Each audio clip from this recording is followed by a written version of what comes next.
I Need You to Turn To. Written by Turnabout Mischief. Read by Arashi.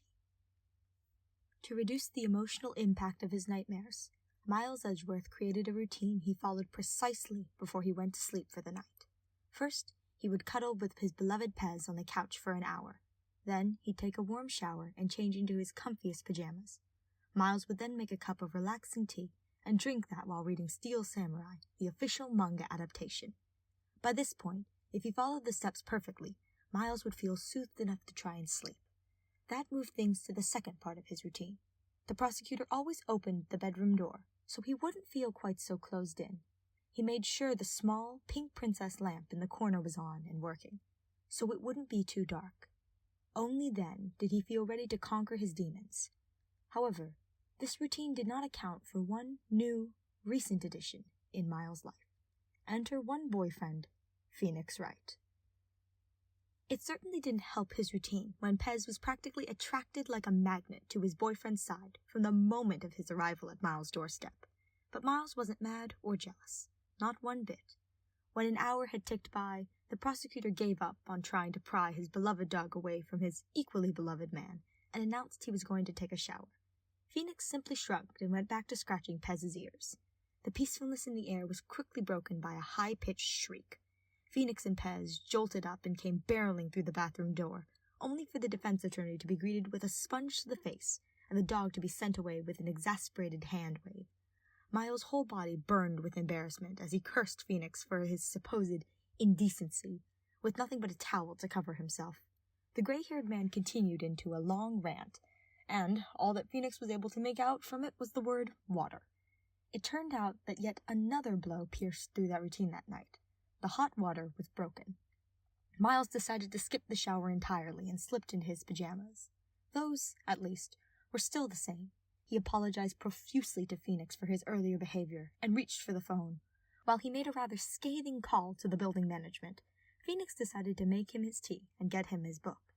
Just maybe that would make his night a little better. Genuine, loving attempts had been made, but the spiky-haired man's defense, the labels on the salt and sugar, were too blurry to actually read. And on the subject of reading, Phoenix's lack of fluency in Japanese proved his further downfall. Miles spit out his salty tea. He decided to grin and drink it, since Phoenix was trying so hard, and he wouldn't want to waste tea either, and snatched up the book in his boyfriend's hands and tossed it into a drawer. In a second fit of embarrassed rage that night, he expressed that it was most definitely not the correct book. It turned out that Miles had forgotten to hide this latest addition to his Magisteel reading collection, one done by his favorite artist, roughly translating to, "You are my hero, tried and true." It didn't matter that it was filled to the brim with sweet, fluffy content that made his heart flutter every time. And it definitely didn't matter that it was a domestic AU either. Definitely not.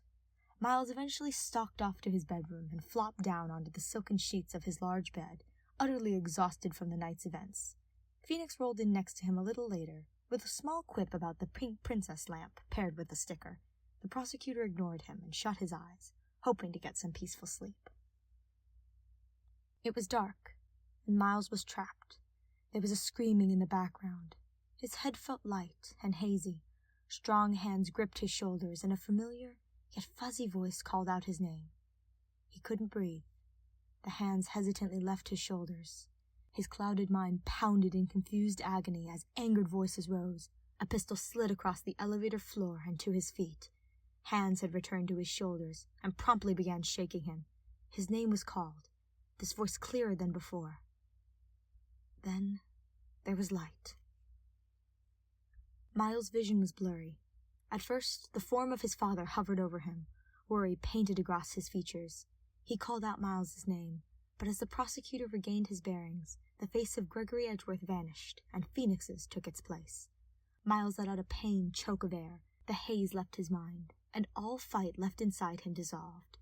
Miles couldn't clearly make out most of Phoenix's features in the low light, but he could see his eyes. They were heavy with sleep, and yet alert and brimming with concern. How could he let himself appear so vulnerable in front of the one man he had strong feelings for?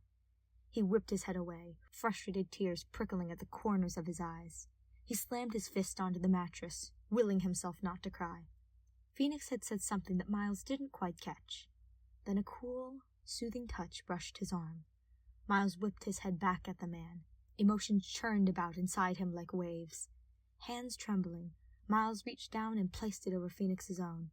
The defense attorney let out a soft gasp and pulled him into a tight embrace. His facade shattered right then, and everything spilled over into hot tears that soaked Phoenix's worn-out t-shirt. The prosecutor gripped onto the fabric tightly, willing his boyfriend to stay, to hold him close and to chase the evils away. Pez bounded into the room and leapt onto the bed. She curled her body around the two men, letting out a soft whimper. Miles reached down with one hand, tangling his fingers in her soft white fur. Phoenix pressed a feathery kiss to Miles's forehead and moved up to bury his nose in the silvery gray hair. The defense attorney sang a gentle tune, the vibration sending waves of comfort throughout his body. The tears stopped at last, but the soothing circles being rubbed into his back didn't. The melody, pure and sweet, didn't either. Miles shuddered, pressing as close as he physically could to two of the most precious beings in his life. Phoenix lowered them both back down onto the mattress and pressed another kiss to his forehead. Miles still couldn't fully see his boyfriend's face, but he pictured a warm smile on it. He let his eyes droop shut at last, not even daring to think of a world without his beloved Phoenix Wright or his darling Pez in it.